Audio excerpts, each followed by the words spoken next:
सुधीजनों, आज जो कुछ भी बातें मैं आपसे करने के लिए आया हूं, निश्चित तौर पे इन सारी बातों की व्याख्या, इसके सारे रेफरेंस आप टीवी चैनलों पे देख रहे हो। मैं सिर्फ 3 शीर्षकों के अंतर्गत आपसे आज बातें करूंगा और आज उन चीजों की परतें खोलूंगा जो मीडिया या तो सवाल पूछने से कतरा रहा है या उसकी अपनी कोई मजबूरी है सवाल न पूछ पाने की। आपके कौतूहल और जिज्ञासा को ज्यादा लंबा खींचने के बजाय मैं सीधा बताना चाहूंगा कि आज मैं किस विषय पे आपसे बात करने वाला हूं। जी हां सुधीजनों, आज मैं आपसे माननीय केजरीवाल जी, सीबीआई और आज की जो पत्रकारिता चल रही है उस पे बात करने के लिए आया हूं और शुरुआत केजरीवाल जी से ही करूंगा। केजरीवाल जी की अगर बात मुझे कहनी है तो मैं अन्ना हजारे को अलग करके अपनी बात पूरी नहीं कर सकता, क्योंकि आप अपने अगर याददाश्त के दरवाजे को खटखटाएंगे तो आप पाएंगे कि अरविंद केजरीवाल जी को अन्ना हजारे के आंदोलन के पहले हिंदुस्तान का कोई शख्स न तो जानता था और न ही पहचानता था। दिल्ली के रामलीला मैदान में एक आंदोलन हुआ अन्ना हजारे जी के द्वारा। अन्ना हजारे की शख्सियत बहुत पहले से हिंदुस्तान में जानी और पहचानी गई है। उन्होंने महाराष्ट्र सरकार को हिला के रख दिया और कई महत्वपूर्ण फैसले लेने पे मजबूर कर दिया। अन्ना के ज़हन में एक बात आई कि देश का अगर एक आम नागरिक किसी चोरी के तहत, किसी भ्रष्टाचार के तहत, किसी गलत कार्य के तहत अगर जेल की सलाखों के पीछे जा सकता है तो देश का प्रधानमंत्री, देश की लोकसभा में बैठे हुए सदस्य, राज्यसभा में बैठे हुए सदस्य और विभिन्न स्टेटों की विधानसभाओं में बैठे हुए सदस्य अपने गलत कार्यों के लिए, अपने भ्रष्टाचार के लिए जेल की सलाखों के पीछे क्यों नहीं जा सकते। और यहीं से अन्ना हजारे के आंदोलन की शुरुआत हुई। आंदोलन का मुख्य विषय था कि एक लोकायुक्त बनाया जाए, लोकपाल बिल लाया जाए, जिसकी परिधि में, जिसके दायरे में प्रधानमंत्री से लेके नीचे तक के वो सेवक शामिल किए जाएं जो आज शामिल नहीं है। और ये आंदोलन जब स्टार्ट हुआ तो याद कीजिएगा कांग्रेस की सरकार थी। बड़ी लंबी लड़ाई चली, दांवपेच चले और अंत तो गत्वा वह आंदोलन अपने उद्देश्य की पूर्ति करने के पहले ही बिखर गया, समाप्त हो गया। उसी आंदोलन के अंतर्गत अन्ना हजारे के शिष्य अरविंद केजरीवाल जी ने यह डिसाइड किया कि जो हम सत्ता से बाहर रहते हुए नहीं कर पाए उसे हम सत्ता में पहुंचकर अब करेंगे। एक पार्टी का गठन हुआ और कई लोगों ने अपने अच्छे अच्छे कैरियरों को छोड़कर इनकी पार्टी में साथ देने के लिए आ गए। बहुत नाम है। आशुतोष पत्रकारिता छोड़ के आए, कुमार विश्वास अपनी प्रोफेसरी छोड़कर आए। बड़ी लंबी फहरिस्त है, विषय जाया नहीं करूंगा, मूल विषय पे आऊंगा। और जब यह केजरीवाल जी सत्ता में आए तो इन्होंने जो कुछ उद्घोषणाएं की वो तो बड़े अद्भुत थे और उद्घोषणाओं की विश्वसनीयता जनता तक बनाए रखने के लिए किस सीमा तक गए उसके भी बड़े दिलचस्प उदाहरण हैं। अपनी मां, अपने बेटे तक की कस्में खा लिया इन्होंने और कहा कि मैं अगर सत्ता में आ गया तो न बंगला लूंगा, न गाड़ी लूंगा, यानी हम एक आम आदमी के तरह ही सहायता करूंगा जनता की। और अरविंद केजरीवाल जी की इन बातों पे जनता ने विश्वास कर लिया। यहां तक इन्होंने कहा कि अगर कोई भी कानून बनाना है तो मैं जनता की सहायता के साथ ही बनाऊंगा, उससे पूछ कर बनाऊंगा, उसकी सभा करके उसकी स्वीकारोक्ति लेकर बनाऊंगा, यहां तक के वादे किए। और जनता ने भरोसा किया, क्योंकि जनता तो आज भी सोचती है कि कोई वो जादूगर आ जाए जो रातों रात हमारी समस्याओं का समाधान कर दे। और ये जादूगर कुछ ऐसा ही दिखा। फिर क्या हुआ मित्रों? कस्में, वादे, प्यार, वफा, ये सब बातें हैं, बातों का क्या। और सत्ता का नशा अरविंद केजरीवाल के सर पे चढ़ के बोलने लगा। सारी ऋचाएं टूटने लगी और धीरे धीरे अरविंद केजरीवाल जी ने बंगला भी ले लिया, गाड़ी भी ले लिया, सुविधाएं भी ले लिया, बहुत कुछ लिया। और उसके बाद फिर वही एक मजे मजाए राजनीतिज्ञ की तरह, घुटे हुए घोटालेबाज की तरह जनता को बेवकूफ बनाने की प्रक्रियाएं प्रारंभ हो गई। एक अखबार में एक बार एक सीन आया था, बड़ा दिलचस्प, सीन से ज्यादा महत्वपूर्ण। उस अखबार की हेडिंग थी सुधीजनों, और हेडिंग क्या थी? जनता सड़कों पे और चीफ मिनिस्टर छत पे। वो दरअसल जनता से विचार विमर्श करने के दौरान प्रेशर इतना बन गया कि भाई साहब को छत पे भागना पड़ा। लेकिन क्या ये पर्दे के बाहर, कर्टेन के बाहर जो दिखाई दे रहा है, यही सच है? मैं कुछ ऐसी बातें बताऊंगा जो शायद आपको किसी टीवी चैनल वालों ने नहीं बताया होगा। पहली बात तो आप यहां अपने याददाश्त के दरवाजे को खटखटाइए, दरवाजे को खोलिए और उस चीज को याद कीजिए जिसके लिए अन्ना हजारे ने आंदोलन किया था। क्या वो लोकपाल बिल अगर दिल्ली की लोकसभा में पास नहीं हुआ, यानी कि मैं संसद की बात कर रहा हूं, तो क्या वो दिल्ली के विधानसभा में अरविंद केजरीवाल जी के द्वारा पास हो गया? अब तो सत्ता मिल गई थी, पूर्ण बहुमत था, हिलाने वाला कोई नहीं था। क्या हुआ लोकपाल बिल का?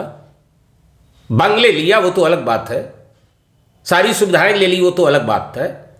शुरुआत जहां से हुई थी उसका क्या हुआ? लोकपाल बिल का क्या हुआ साहब? और फिर वो संसद से आपकी लड़ाई का क्या हुआ? लेकिन नहीं, ये सब कुछ समझने के लिए पीछे का बैकग्राउंड आपको थोड़ा समझना पड़ेगा, तब आपको सारी बातें अब समझ में आने लगेंगी। पूरी दुनिया में सुधीजनों, क्या आपको पता है एक मैग्सेसे पुरस्कार दिया जाता है? मैग्से पुरस्कार कौन देता है? ये अमेरिका की फोर्ड कंपनी है जो ये पुरस्कार देती है। तो क्या इस पुरस्कार के पीछे कोई उसका उद्देश्य है? जी हां, वो दुनिया के तमाम राष्ट्रों में तख्ता पलटने का कार्य करती है। बहुत चौंकाने वाली चीज बता रहा हूं मैं। पहले वो उस कंट्री के अंदर व्यक्ति को तलाशती है जो उसकी कसौटी पे खरा उतरे, फिर अखबार, मीडिया, चैनलों के द्वारा उसकी छवि को निखारती है और फिर उसका कद इतना ऊंचा करती है कि वो पूरा राष्ट्रीय महत्व का व्यक्ति बन जाए और फिर उसके द्वारा सत्ता पलटने का कार्य करती है ये मैग्से पुरस्कार देने वाली फोर्ड कंपनी अमेरिका की। बड़ा धक्का लग रहा होगा आपको ये सारी बातें सुन के, खतरनाक लग रहा होगा। और जी हां, यह मैग्से पुरस्कार अरविंद केजरीवाल जी को भी मिला है।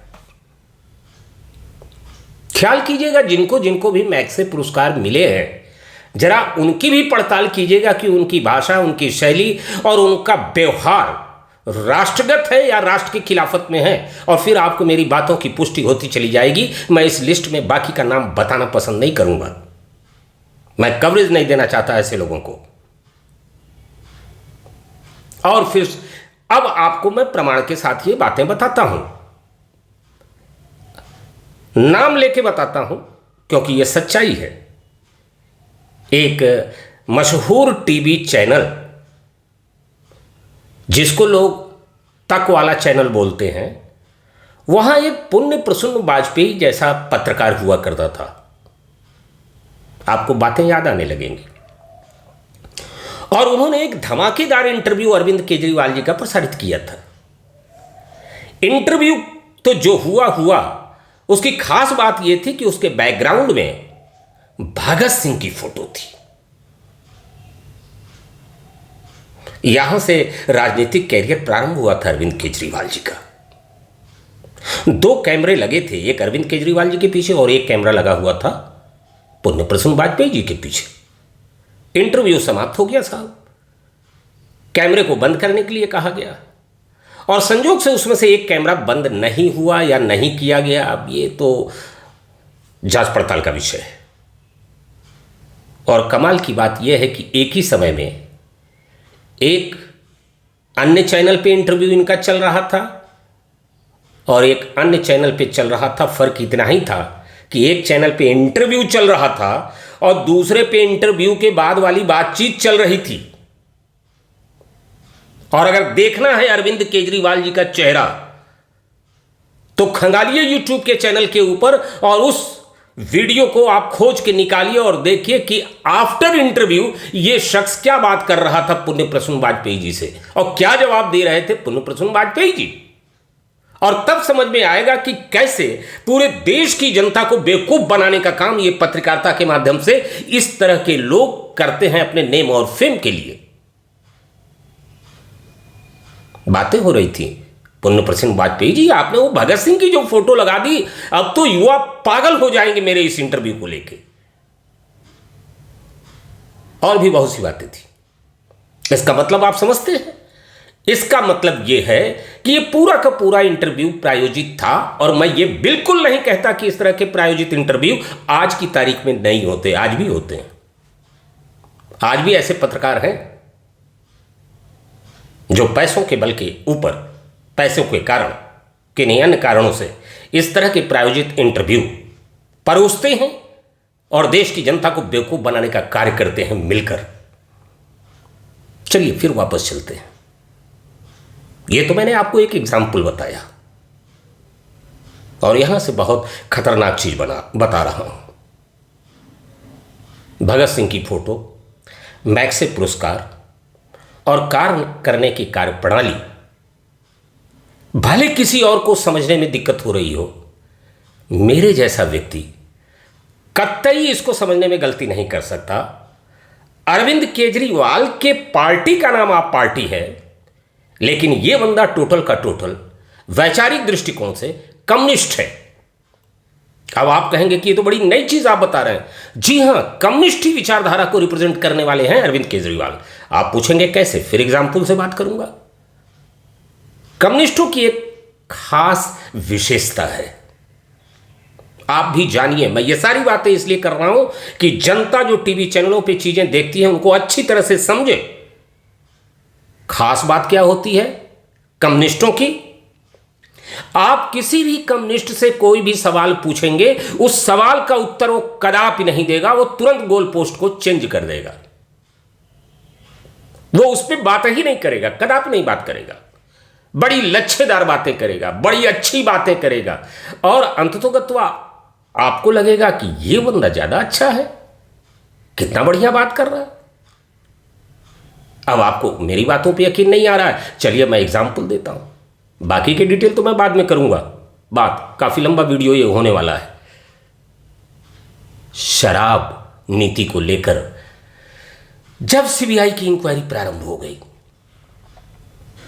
तो आप ख्याल कीजिए, उसी दिन से गोल पोस्ट चेंज करने की व्यवस्था आप पार्टी के द्वारा हो गई। क्या आने लगे बयान? चूंकि हमारी शिक्षा व्यवस्था बहुत अच्छी है, इसलिए सरकार हमको काम नहीं करने दे रही है, इस तरह के घोटालों में हमको फंसा रही। सवाल पूछा जा रहा है शराब नीति के ऊपर और आप जवाब दे रहे हो शिक्षा नीति के ऊपर। फिर कुछ ही दिन के बाद इसे चेंज कर दिया गया। देखिए साहब, अब तो एफआईआर हो गया है और 2-3 दिनों में ही सरकार जो है हमें अरेस्ट कर लेगी और कुछ भी नहीं मिला। कमाल की बात है। अगर सीबीआई के द्वारा इंक्वायरी हो रहा है तो कुछ भी मिला या नहीं मिला या केस में क्या कुछ हुआ, ये सीबीआई के आधिकारिक अधिकारियों के द्वारा कहा जाएगा, या जिसके ऊपर ये कार्रवाई हो रही है वो सारे बयान और सारे फैसले देना शुरू कर देगा। और फिर कुछ ही दिनों के बाद फिर गोल पोस्ट चेंज हो गया साहब। देखिए, न्यूयॉर्क टाइम्स में छपा हुआ है कि मनीष सिसोदिया दुनिया के सर्वोत्तम शिक्षा मंत्री है। अब ये कमाल की बात है कि उस पूरे समाचार में, जो कि प्रायोजित समाचार है, उसमें कहीं नहीं लिखा है कि दुनिया के ये सर्वश्रेष्ठ शिक्षा मंत्री हैं। और यहीं तक नहीं, बात कितनी आगे तक चली गई। मनीष सिसोदिया को तो भारत सरकार को भारत रत्न देना चाहिए। अब यह कमाल की बात है कि नेताजी सुभाष चंद्र बोस को तो आज तक नहीं मिला, हॉकी के जादूगर मेजर ध्यानचंद को तो आज तक नहीं मिला, और न जाने मनीष सिसोदिया जैसे कितने राजनेता इस देश के अंदर आए और चले गए, लेकिन मनीष सिसोदिया को भारत रत्न मिलना चाहिए। वर्ल्ड क्लास की उनकी शिक्षा नीति। ये लगातार गोल पोस्ट चेंज करते गए। यह ट्रेंड कम्युनिस्टों का है। यह ट्रेंड किसी विचारधारा के ऊपर आधारित पार्टी का नहीं हो सकता, जो सवालों का जवाब देने के बजाय सवाल खड़ा करे, भागे उससे। और आपको जान के आश्चर्य नहीं होना चाहिए कि अरविंद केजरीवाल झूठ बोलने में महारत हासिल है। अब आप कहेंगे सर इसका क्या प्रमाण है? ख्याल कीजिए, जब ये पहली बार सत्ता में आए थे तो दिल्ली के अंदर तमाम पोस्टर लगे थे जिसमें तमाम राजनेताओं की फोटो लगा के उन्हें झूठा साबित किया गया था, उनको क्रॉस किया गया था। और बाद में यह शोध का विषय है जिसके ऊपर फिर सवाल आप पूछेंगे तो जवाब कुछ और देंगे कि साहब आपके ऊपर विभिन्न राजनेताओं ने मानहानि का मुकदमा किया और आपने उसके अंतर्गत माफी मांगी। नितिन गडकरी से लेके अरुण जेटली तक तमाम कई नाम है उसमें। गलत है, तथ्यात्मक नहीं है। इसके तथ्य नहीं मिलेंगे, सबूत नहीं मिलेंगे कि आपने माफी मांगी या नहीं मांगी। और उन बड़ी बातों को याद कीजिए। यहां तक कहा गया कि तमाम दिल्ली के अंदर टेम्पो के पीछे नंबर लिखा होता था कि कोई भ्रष्टाचार करे, कोई चोरी करे तो तुरंत इस टेलीफोन नंबर पे आप हमको सूचित कीजिए। अब सवाल ये उठता है कि अगर आप पार्टी का मुखिया ही भ्रष्टाचार में संलिप्त हो तो टेलीफोन किसको किया जाए, यह भी तो अरविंद केजरीवाल जी को बताना चाहिए। याददाश्त से ही वो सारी चीजें किनारे चली गई हैं। और फिर कमाल की बात और देखिए, पॉलिटिकल पार्टी वाले ये झाज खड़ताल बजा के गाना कब से गाने लगे। ये दृश्य अगर आपको देखना हो तो सुधी जना आपको जवाहरलाल नेहरू यूनिवर्सिटी में जाना पड़ेगा। वहां खजड़ी के ऊपर नारे लगाए जा रहे होंगे, भारत तेरे टुकड़े होंगे, इंशाअल्लाह इंशाअल्लाह, लेके रहेंगे आज़ादी, छीन के रहेंगे आज़ादी। और यही दृश्य अब आपको दिल्ली विधानसभा में देखने को मिलेगा, प्रदर्शन पे बैठे हुए आम पार्टी के द्वारा मिलेगा। जानते हैं क्यों? दरअसल ये टोटल के टोटल कम्युनिस्टी विचारधारा को बिलोंग करने वाले लोग हैं। पूरे हिंदुस्तान के तमाम राजनेताओं में एकमात्र भगत सिंह इनके आदर्श हैं। भगत सिंह में कोई गड़बड़ी नहीं है। He is freedom fighter. उसके समकक्ष नहीं खड़ा हो सकता कोई आप पार्टी का बंदा, लेकिन उसका नाम भी राजनीतिक सत्ता की हुंडी भुनाने के लिए अगर कोई इस्तेमाल करता है तो उससे गंदा व्यक्ति पूरे देश के अंदर कोई नहीं है।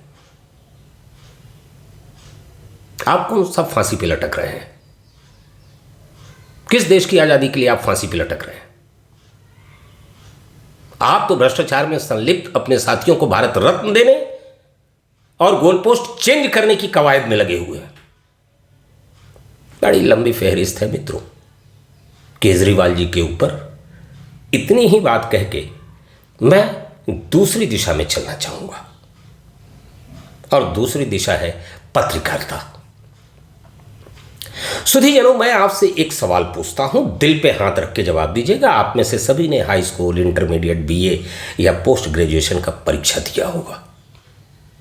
इस परीक्षा में क्या होता है, आपको जब प्रश्न पत्र दिए जाते हैं तो उन प्रश्नों का आप टू द पॉइंट उत्तर लिखते हैं और आपको फिर मार्किंग होती है, अंक मिलते हैं, और जो जितना बेहतर टू द पॉइंट जवाब दे पाता है वो उतने ही अच्छे अंक पाता है। अगर मैं बात गलत कह रहा हूं तो आप अपने अंक उठा के देखिएगा, हाई स्कूल, इंटरमीडिएट और बाकी का। लेकिन ये पत्रकारिता में क्या हो रहा है आजकल, टीवी चैनलों पे बैठ के जो सवाल पूछा जाए उसका उत्तर बिल्कुल नहीं देना है, उल्टा सीधा जवाब देना है। मकसद सिर्फ सामने वाले को जो है डाउन करना है। और कमाल की बात है कि पत्रकार भी खुला नंगा सच का सवाल पूछने से डरता और कतराता है। मनीष सिसोदिया जी से पत्रकारों को, किसी भी न्यूज चैनल के एंकर को क्या यह नहीं पूछना चाहिए था कि मनीष सिसोदिया जी, जब सीबीआई के सामने आप पेश हुए थे तो सीबीआई के सवालों का जवाब क्या आप वैसे ही दे रहे थे जैसे इस समय मीडिया में आप पार्टी के आपके सदस्य लोग दे रहे हैं? सीबीआई आपसे पूछती थी कि शराब नीति आपकी, जब शराब की बिक्री ज्यादा बढ़ गई तो राजस्व कैसे घट गया? तो इसका उत्तर क्या आप मनीष सिसोदिया जी आपने सीबीआई को दिया था कि साहब हमारी शिक्षा नीति बहुत अच्छी है? और यह जवाब नहीं दिया तो यहां मीडिया में जो जवाब दे रहे हैं उसका क्या मतलब है? देश की जनता को बेवकूफ समझ रहे हैं क्या? और फिर यह भी सवाल पूछना चाहिए एंकर को कि मनीष सिसोदिया जी, इस समय टीवी चैनलों पे आपके रिप्रेजेंटेटिव जो सारे जवाब दे रहे हैं, शिक्षा नीति हमारी बहुत अच्छी है, फलाने नीति मेरी बहुत अच्छी है, यही जवाब आप कोर्ट में भी देंगे क्या? और ऐसे सवाल अगर पूछे जाएं तो इनका चेहरा देखने लायक होगा। दे कोर्ट में जवाब। लेकिन ऐसे सवाल पत्रकार पूछेंगे ही नहीं। 3 महीने से बहस चल रही है और मामला शराब से चला गया जो शिक्षा के ऊपर, और कहा जा रहा है कि 500 स्कूल खुलवाने का वादा किया था पार्टी ने, और हिंदुस्तान का एक भी चैनल, मैं दावे के साथ बोल रहा हूं, 500 की वो लिस्ट नहीं दे पाया जिस 500 स्कूल को इन्होंने खुलवाया है। इतना ही नहीं सुधीजनों, उन स्कूलों का भी नाम किसी टीवी चैनल पे मैंने आज तक नहीं देखा जिसको कि आप पार्टी ने खुलवाया है दिल्ली के अंदर। हमारे प्राइम मिनिस्टर, यूपी के चीफ मिनिस्टर तमाम बिल्डिंगों का, अस्पतालों का, रोडों का, तमाम का उद्घाटन करते हुए आपको टीवी चैनलों पे दिखाई दे जाएंगे। लेकिन आप पार्टी के द्वारा एक भी किसी चीज का उद्घाटन होते हुए केजरीवाल जी के द्वारा मैंने आज तक देखा नहीं कि हम आंख से उसी को देख लें। पत्रकारों के लिए इतना मुश्किल है कि वो उन स्कूलों की लिस्ट ले आके स्क्रीन के ऊपर दिखा दें जिनको कि आप पार्टी ने बनवाया है। स्कूलों के नाम पे कमरों की बात हो रही है और कमरों के नाम पे टॉयलेट की बात हो रही है। यह है आप पार्टी साहब। और एक भी न्यूज चैनल न तो स्कूल दिखा रहा है, न टॉयलेट दिखा रहा है, बस खाली बहस करके टीआरपी बढ़ा रहा है। यह है पत्रकारिता का स्वरूप आज की तारीख में। ऐसे ऐसे लोग जो सिरे से सवाल के उत्तर में सवाल ही करते हैं, उनको टीवी चैनल जगह देते हैं। देश के अंदर अच्छे लोग टीवी चैनलों पे आने वाले नहीं जो टू दी पॉइंट जवाब दे सके। नहीं, यह मकसद ही नहीं है टीवी चैनल का। टीवी चैनलों का मकसद आपकी उत्तेजना को बढ़ाना है, अपनी टीआरपी बढ़ाना है, और कहीं ना कहीं वो भी तो अपने ऊपर के मालिक के चेहरे को देख रहा है कि किस समाचार से उसकी भृकुटी तनती है और किससे वो बड़ा प्रसन्न होता है। बहुत से बड़े तीखे सवाल हैं जो इन राजनेताओं से पूछा जाना चाहिए। आप पार्टी से अगर आप सवाल नहीं पूछ पा रहे हैं तो उन तथ्यों को टीवी चैनलों पे दिखा ही तो दीजिए। और ये सवाल नहीं पूछा जाना चाहिए केजरीवाल जी से कि केजरीवाल जी, अगर दुनिया का सर्वश्रेष्ठ शिक्षा नीति आपकी है तो आप ये भी तो कह रहे हैं कि आपकी शराब नीति बहुत सर्वश्रेष्ठ है। तो टीवी चैनलों पे इतने सर्वश्रेष्ठ चीज को आपने आज तक विज्ञापन के रूप में नहीं दिया, क्यों? सर्वश्रेष्ठ चीज को देना चाहिए ना टीवी पे, विज्ञापन पे। सच तो यह है मित्रों, इसका नंगा सच यह है कि शराब चाहे जितनी बड़ी रेवेन्यू राज्य सरकार के खाते में डाल दे, सामाजिक तौर पे और नैतिकता के दृष्टिकोण से उसे वह स्थान प्राप्त नहीं है समाज के अंदर जिसे अच्छे की श्रेणी में डाला जाए। यह नंगा सच है। चाहिए किसी परिवार में पूछ लीजिए किसी महिला से जो ये कहे कि मेरा पति अगर शराब पीता है, समाज में शराबखोरी होती है, शराब की दुकानें खुलती हैं, तो सरकार बहुत अच्छा कार्य कर रही है। अरे साहब, सिगरेट के पैकेटों तक पे वैधानिक चेतावनी लिखी है, यह स्वास्थ्य के लिए हानिकारक है। और ऐसे हानिकारक चीजों का सर्वश्रेष्ठ नीति बना रही है आप पार्टी, लेकिन डरती है टीवी चैनलों पे विज्ञापन देने में। पत्रकार महोदयों से मेरा अनुरोध है कि ऐसे उटपटांग आंसर देने वालों को टीवी चैनलों पे लाना बंद कर दें। अगर आप टू द पॉइंट जवाब नहीं देंगे तो हमारी बाध्यता नहीं है कि हम आपको टीवी चैनल के ऊपर जगह दें और इतना बड़ा प्लेटफॉर्म देके आपके प्रचार और प्रसार के इनडायरेक्टली साथी बन जाएं। कुछ भी बका जा रहा है टीवी चैनलों पे, और शाम को 1 घंटे का एक बड़ा इंटरेस्टिंग खेल जो है खेल के टीवी चैनल के एंकर बोलने वाले चले जा रहे हैं। अरे साहब, मैं तो कहता हूं कि इतनी बहसबाजी की ही जरूरत नहीं है। पत्रकार स्वतंत्र हैं, दूध का दूध और पानी का पानी रख देना अपने दम पे कि सवाल क्या है और उसके उत्तर क्या है। दोनों टीवी चैनलों के एंकरों को पता है। धुआं उठना शुरू हो जाएगा साहब। दावा करने वाला चौथा स्तंभ कहता है कि मैं सारी चूल्हें हिला दूंगा, वो किसका इनडायरेक्टली साथी बना हुआ है, यह भी खोज का, सोच का, विचार का विषय है।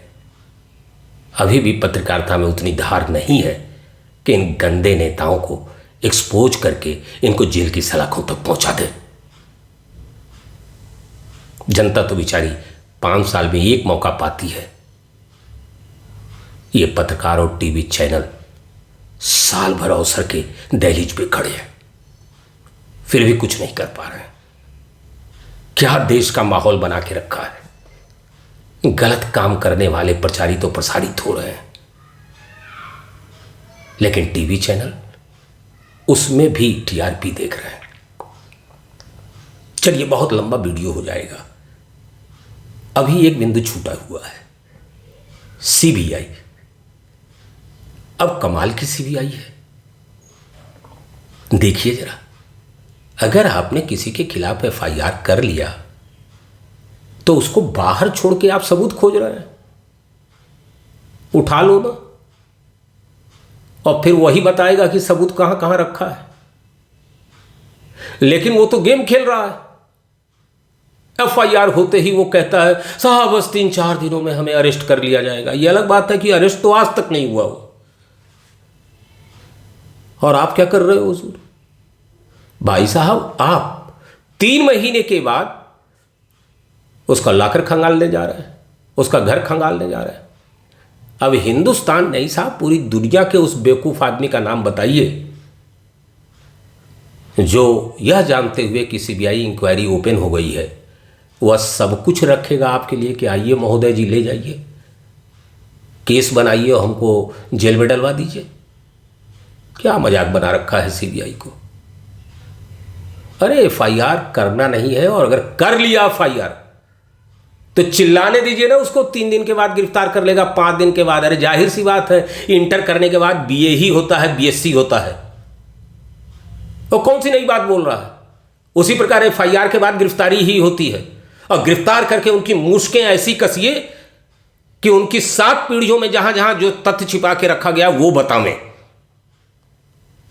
और फिर उठा के इसको कोर्ट में डालिए और इनकी मुश्कें कस के इनको जेल में डालिए। ये चूहे बिल्ली का खेल खेलना बंद कीजिए। हाँ, 3 महीने के बाद वो पहले से बता रहा है बंदा, अब मेरा लाकर देखेंगे, अब मेरे घर तलाशी लेंगे। ओ अद्भुत फिल्म चल रही है साहब, जिस फिल्म का एंड स्टार्ट होने के पहले ही पता है लोगों को।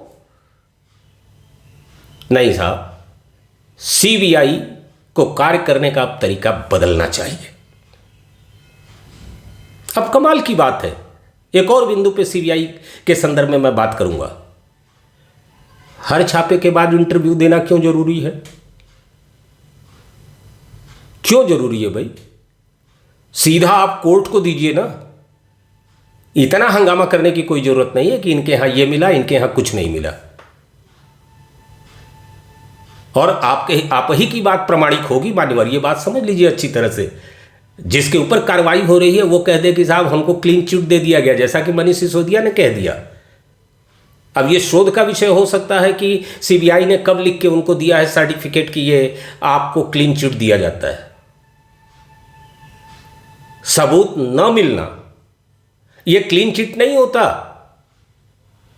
मान्यवर, मेरी आंख के सामने अगर कोई व्यक्ति किसी की हत्या कर दे और पुलिस उसके सबूत जो है वो न दे पाए कोर्ट में, और सबूत के अभाव में वो बरी हो जाए, तो ठीक है, वो आदमी कहता रहे कि भाई मुझको क्लीन चिट मिल गया, लेकिन मेरी नज़र में वो हत्यारा ही है क्योंकि उसने मेरी आंख के सामने हत्या की है। इसकी परिभाषा कौन देगा? इसलिए ये ट्रेंड बदलना चाहिए सीबीआई को कि किसी भी व्यक्ति को पॉलिटिकल फायदे के लिए आप जो है प्रेस कॉन्फ्रेंस ना करें, और ना ही मीडिया को यह इजाजत होनी चाहिए कि छापे में क्या क्या पता चला और उसका वो प्रचारित और प्रसारित करे और उसकी व्याख्या अपने अनुसार करे टीआरपी के लिए। नहीं साहब, वो गोपनीय कार्रवाई है। आपकी कार्रवाई में कोई डिस्टर्ब न कर सके, इसके लिए आप सीआरपीएफ की व्यवस्था करते हैं, राज्य की पुलिस की व्यवस्था करते हैं। तो ये मीडिया चैनल कहां से वो सारा समाचार लेके चले जाते हैं? ठीक है, वो सूत्रों से कहते रहे, लेकिन प्रामाणिकता के आधार पे तो वो भी नहीं कह सकते अगर आप उनको जो है क्लू नहीं देंगे और उनको अगर आप प्रेस कॉन्फ्रेंस करके नहीं बताएंगे तो ये तरीका बदलना चाहिए। तीसरी चीज, टाइम टेकिंग नहीं होना चाहिए साहब। टाइम टेकिंग का मतलब मैं व्यंग्यात्मक रूप में कह रहा हूं, इतना लंबा समय किसी विषय के ऊपर नहीं लेना चाहिए साहब। तय कीजिए, अगर राजनेता का मामला फंस जाएगा भ्रष्टाचार के मामले में, तो 3 महीने के अंदर उसको हम फाइनलाइज करेंगे, क्योंकि देश से रिलेटेड है, पूरा देश प्रभावित होगा, कॉन्स्टिट्यूएंसी प्रभावित होगी। इसलिए भाई साहब का केस तो हम 3 महीने में सब फाइनलाइज करके उनको या तो सजा मिलेगी या तो बाहर करेंगे। इस लेवल पे सीबीआई को कार्रवाई करना चाहिए। याद दिलाता चलो क्या हुआ सुशांत सिंह के मामले में। उठा के देखिए जरा, उस समय भूचाल आ गया था महाराष्ट्र की राजनीति में। टीवी चैनल जासूस बन गए थे। सीबीआई की तरफ पूरा देश आशा भरी निगाहों से देख रहा था, कोई ना कोई तो पकड़ ही जाएगा, जरूर हुआ होगा कुछ गड़बड़।